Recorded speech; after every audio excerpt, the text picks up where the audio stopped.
President Rodrigo Duterte was just talking about how U.S. President Donald Trump was trying to save the visiting forces agreement. But it looks like any effort from the U.S. or anyone for that matter is useless now. In a tweet, Foreign Affairs Secretary Teddy Boy Locsin has confirmed he sent the official notice of termination of the VFA. It was received by the Deputy Chief of Mission of the U.S. Embassy in Manila. Malacanang says the termination should take effect 180 days later and won't need U.S. concurrence. From what I read from the agreement, there is no need for that.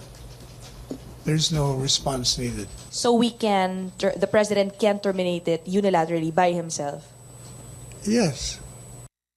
The president's decision to scrap the VFA stemmed from his frustrations over what he describes as U.S. lawmakers interfering in local affairs. He was angered by the demand of American officials for the release of detained Senator Laila de Lima and more recently the cancellation of Senator Bato de la Rosa's U.S. visa.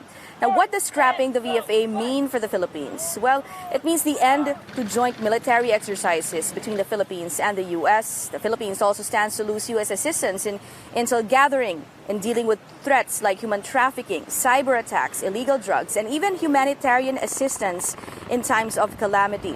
Secretary Locsin earlier said we could also be saying goodbye to more than $200 million worth of aircraft, equipment, and facilities from this year and next. Malacanang, however, already has an answer to those worried about this. Meron din namang mga ibang bansa na nag-offer. But as the President said, it's about time we rely on our own resources. Mahirap yung keep on relying, lalo tayong humihina.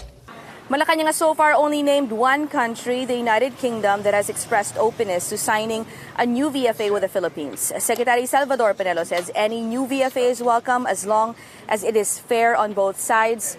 As for the Senate spending review of the VFA, Malacanang says it won't exactly be put to waste. Penelo says discussions at the Senate should be used to make sure that future agreements will not be disadvantageous to the country. Ina Andulong Chavenya, CNN Philippines.